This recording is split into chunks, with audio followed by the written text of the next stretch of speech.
మన రక్షకుడైన యేసుక్రీస్తు నామములో అందరికీ వందనాలండి. ఈరోజు దేవుని మాటలు యెషయా గ్రంథము 49వ అధ్యాయము 16వ వచనం.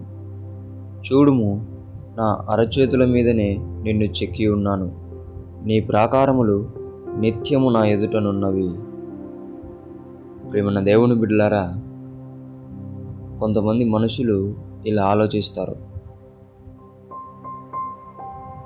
నాకు ఎవరు లేరు, నా తల్లి నా తండ్రి ఎవరు నన్ను పట్టించుకోరు, నేను దేనికి పనికిరాను అని చెప్పి ఇలాగా ఆలోచిస్తూ ఉంటుండగానే ఒంటరి స్థితిలోకి వెళ్ళిపోతారు. ఒంటరి స్థితిలోకి వెళ్ళిపోయి ఇంకా జీవితమే లేదని చెప్పి అలా చనిపోవాలి ఇలా చనిపోవాలి అని ప్లానింగ్స్ వేసుకుంటూ ఉంటారు.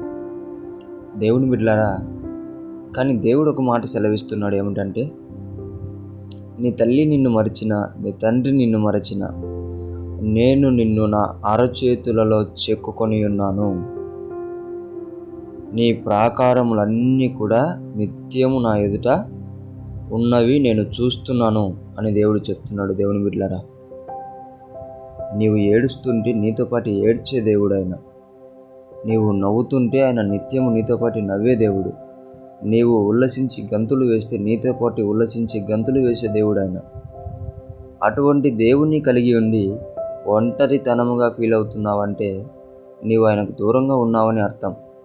దేవుడు నిన్ను ఆయన అరచేతుల్లో చెక్కుకొని ఉన్నాడు, కానీ నీవు దూరం అవుతున్నావు.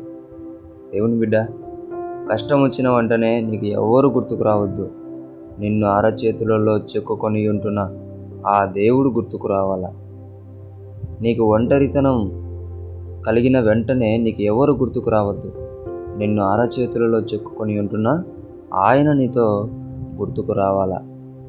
దేవుని బిడ్డలారా, ఏడిస్తే ఏడ్చే దేవుడు, నవ్వితే నవ్వే దేవుడు, ఉల్లసిస్తే మనతో పాటు ఏకీభవించే దేవుడు, ప్రార్థిస్తే మన దగ్గరికి వచ్చే దేవుడు.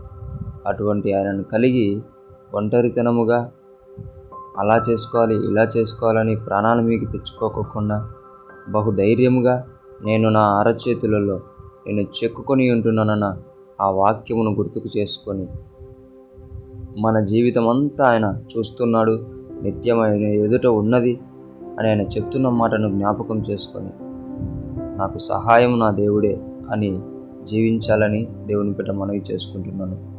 దేవుడి మాటలను దీవించునుగాక. ప్రార్థిద్దాం. యేసయ్యా, మీకు వందనాలైనా.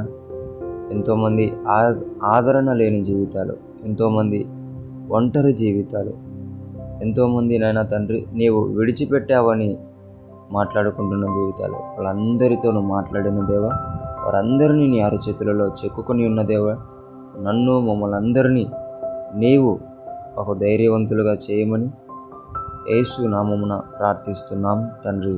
ఆమేన్.